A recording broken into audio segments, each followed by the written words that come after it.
Oke, teman-teman, saat ini kita akan membuat sebuah endpoint untuk update user info. Pertama-tama kita akan deklarasikan sebuah state variable ya. Oke, kita set variable maksudnya eh kalau di smart contract iya sih state variable, tapi kan kalau di sini bukan set variable yang maksudnya ya istilahnya kita deklarasiin dulu lah apa yang diperlukan. Oke, pertama kita akan bentukkan itu input, kemudian users dot update user input.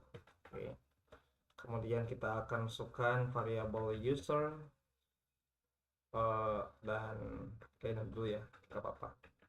Kemudian kita akan definisikan error c dot bind body parser ke si inputnya. Oke, kemudian error kita akan cek terlebih dahulu if error is nil, maka return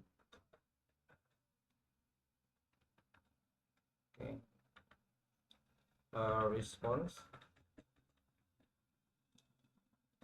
helper.api response. Kita akan masukin saja fiber.get request failed to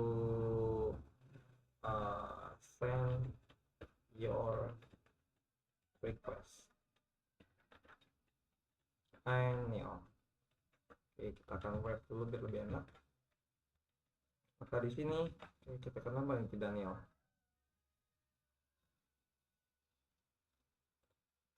Oke, kalau kita lihat di sini body parser itu error, berarti kita nggak perlu errornya ya. Kita cuma butuh ininya aja. Oke, sip. Kemudian return status fiber bad request kemudian JSON response. Kemudian kita akan buat validator seperti biasa,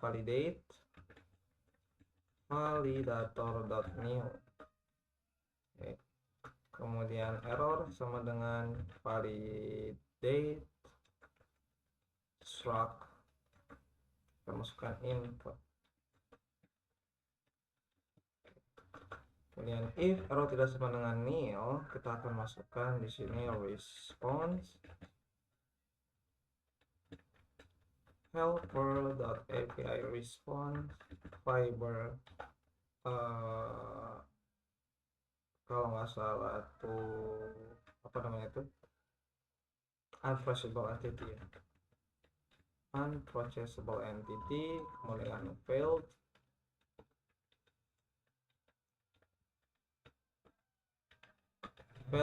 to get the parameters. Kita akan masukin di sini error. Oke, di sini kan ada nih si error message sama dengan format error. Oke, maka di sini kita akan pakai error message. Sini kita akan kirim return c.status fiber status unprocessable entity JSON dan juga response. Oke. Setelah dari sini kita udah parsing dari body inputnya, kemudian kita cek input itu harus ada gitu ya, nggak boleh kosong.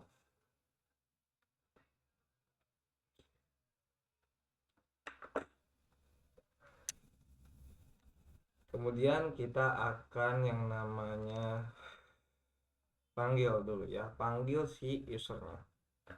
User sama dengan c.locals current user dan tipenya adalah users.user. Oke.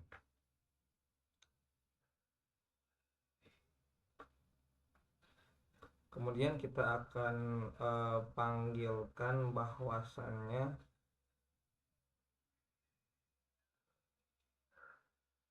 di sini itu berarti updated user error, kemudian h.service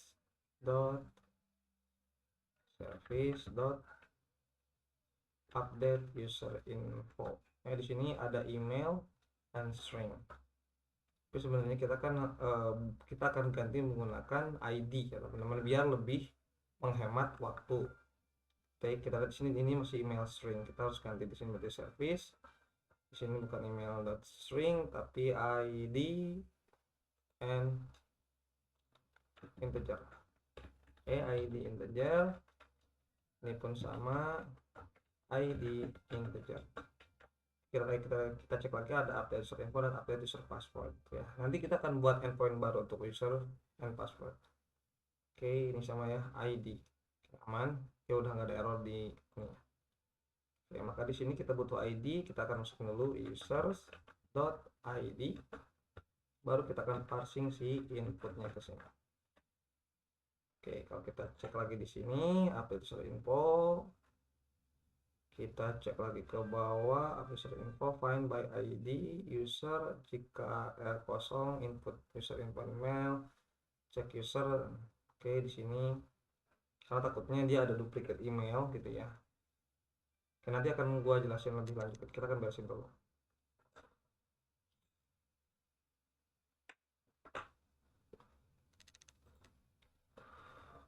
Pengecekan terlebih dahulu. If error statement nil, response is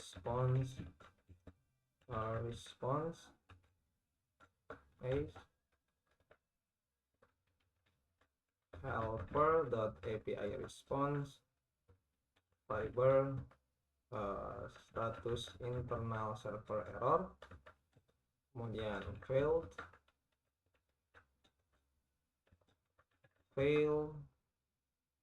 to update user. Kita sini dengan error. Oke, kita di sini jangan pakai file tapi pakai fail ya, karena ini kata kerja kita message-nya itu.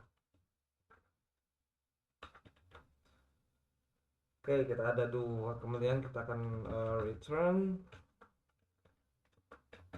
c.status fiber.internal server error,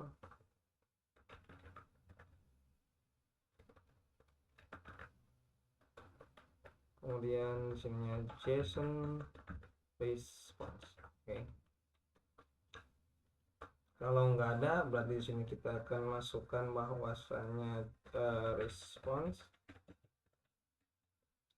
helper.api fiber status oke, kemudian message successful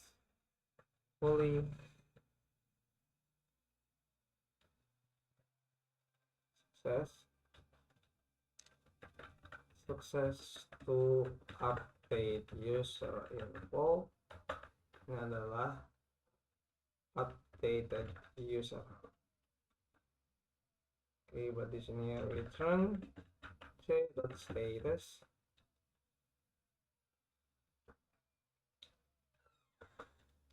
fiber.status oke, JSON response. Oke ya teman-teman. Oke, kita udahi dulu, nanti kita akan lanjut di penjelasan kodenya.